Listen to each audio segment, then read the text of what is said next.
Jesus' teaching was so difficult to receive, and the Spirit's presence so strong upon him, that even when he was just sitting in the temple, they would become overwhelmed by murderous hatred. And they took up stones to throw at him. But Jesus hid himself and went out of the temple, going through the midst of them, and so passed by. John 8:59. Who was behind all of this murderous plotting? The established religious leaders. It has always been that way for the disciples of Jesus, just as he foretold. Who killed Stephen in Acts 7? The religious leaders. Later, others even took an oath to God that they wouldn't eat or drink again until they had killed Paul. Acts 23:14. Peter was beaten, John was beaten, and they rejoiced because as disciples they knew that this was their cross. So they departed from the presence of the council, rejoicing that they were counted worthy to suffer shame for his name. Acts 5:41. They rejoiced for being allowed to suffer for his name. They knew when Christ arose and went to heaven that it was now their turn to suffer, and they carried their cross, considering it joy to do this for Jesus. According to Peter, suffering is simply a willingness to follow Jesus.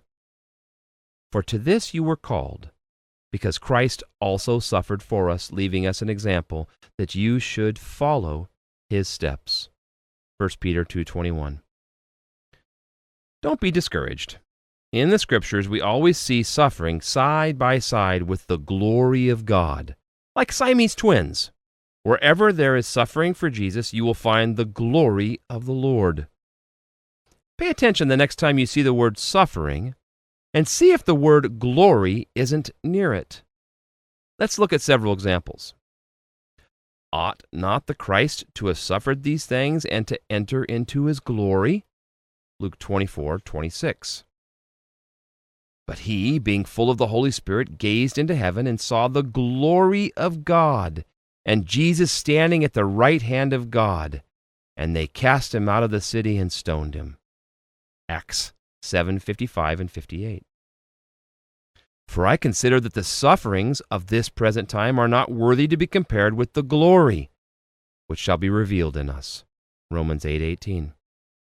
For our light affliction, which is but for a moment, is working for us a far more exceeding and eternal weight of glory. 2 Corinthians 4:17. But we see Jesus, who was made a little lower than the angels, for the suffering of death, crowned with glory and honor, that he, by the grace of God, might taste death for everyone. For it was fitting for him, for whom are all things and by whom are all things, in bringing many sons to glory, to make the captain of their salvation perfect through sufferings. Hebrews 2:9 and 10. But rejoice to the extent that you partake of Christ's sufferings, that when his glory is revealed, you may also be glad with exceeding joy. If you are reproached for the name of Christ, blessed are you, for the Spirit of glory and of God rests upon you.